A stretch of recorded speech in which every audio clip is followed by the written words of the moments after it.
65-ші сабақ 6-шы есеп. Есепті шығар. Марат шанамен 45 минут, ал Асыл 37 минут сырғанады. Марат Асылға қарағанда шанамен неше минут ұзақ сырғанады?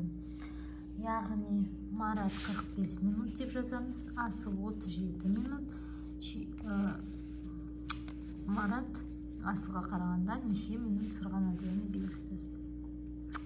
Неше минут ұзақ сырғанағын анықтау керек. Шешуі 45-тен 37-ні азайтамыз. Тен 8.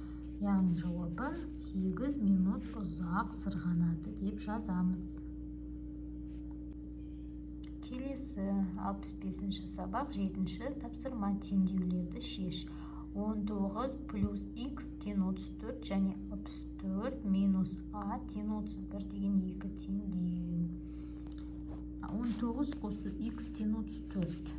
X-ті, яғни белгісіз санды табу үшін x тен деп жазып аламыз.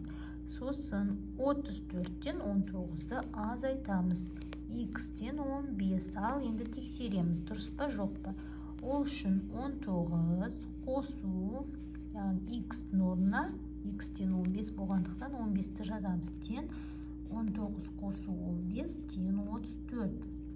34-ті түсіреміз. 19 қосу 15 неше? 34. 34 тен 34, яғни жауабы дұрыс. Келесі 64 азайту a тен 31. Белгісіз сан a қандай санға тен? Тен 64-тен 31-ді азайтамыз. 64 алу 31. a тен 33 дейді, ал тексерейік, дұрыс па?